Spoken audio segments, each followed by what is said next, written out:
Right, and that is the sports. We want to introduce the bill tracker right now.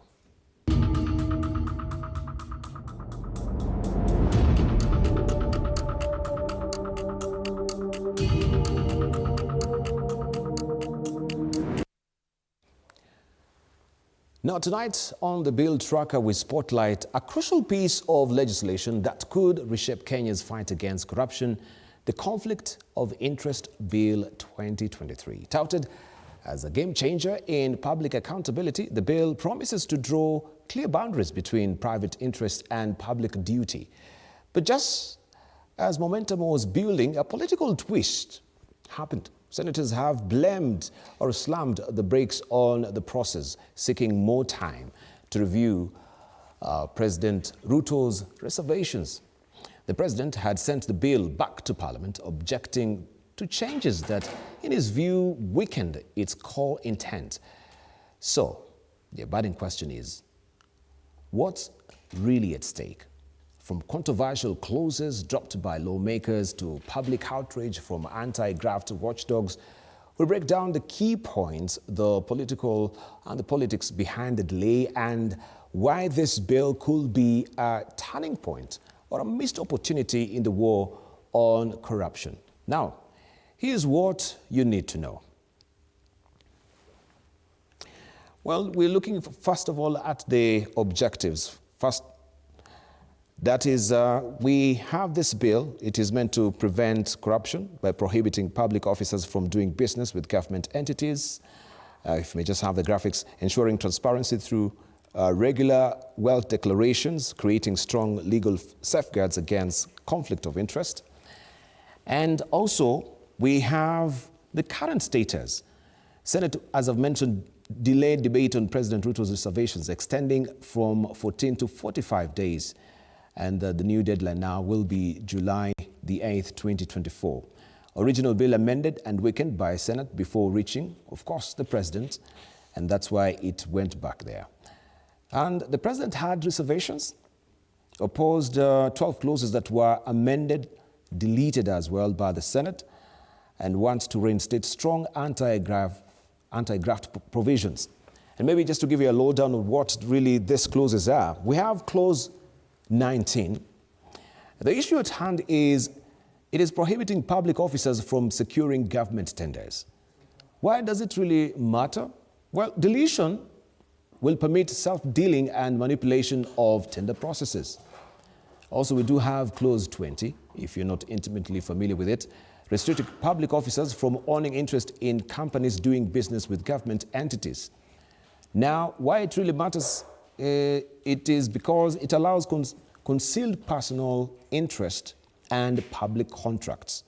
We have also wealth declaration as well, required regular declaration of income, assets and liabilities. That is the issue at hand. And why it matters right now, hinders transparency, weakens ability to track unexplained wealth. We have the EACC enforcement.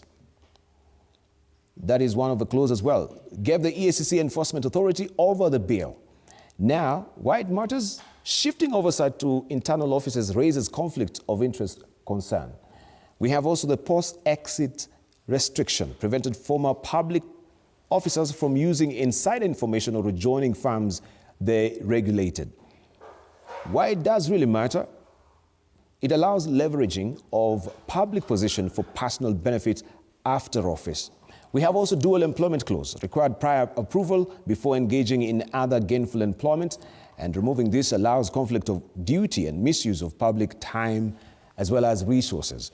We have the conflict of interest register, mandated maintaining a public register of officer interest. Why it does really matter? It reduces visibility into officials' private interest tied to public roles. We also have suspension during investigation, allowed suspension of officers and investigation for conflict of interest. Officers remain in power during probes, risking interference or obstruction. That is why it really matters. Also, access to wealth declarations. Gave law enforcement agencies access to wealth declaration. That was the issue at hand. But why it does matter right now, it will limit ability to investigate corruption or illicit enrichment. Parliamentary interest declaration, one key one, which also will be of significant interest to our panelists as well. Required MPs and MCAs to declare interest before debating related legislation. Right? Why it does matter? Allows legislators to influence policy that benefits them personally without disclosure. Repeal of ACECA Section 42 repealed a section of the Anti-Corruption and Economic Crimes Act addressing conflict of interest. This, why it does matter, eliminates legal tools to prosecute conflict of interest violations. Lastly, removal of EACC's oversight role, eliminated EACC's role in managing and reviewing conflict of interest cases. Why it does really matter, weakens external independent checks and leaves enforcement to potentially biased internal mechanism. Just as you've seen, this is how it was mutilated by the Senate, and there was a heavy debate, if you may remember, on the floor of the House regarding this, and we had the senators, most of them saying some of its clauses, they're just duplications from other acts that we do have in the country as well. But the president now has taken it back to the Senate, and they're seeking more days as well, now that we're given 28th of July as the deadline, so that they may abide by what the president had requested. So I just want to throw this to our panelists just to discuss it so far. In the fight against corruption, we have so many laws. They always say that we can legislate, dictate, mandate until we are blue on the face. And I think truly in this country, we are blue in the face when it comes to legislation.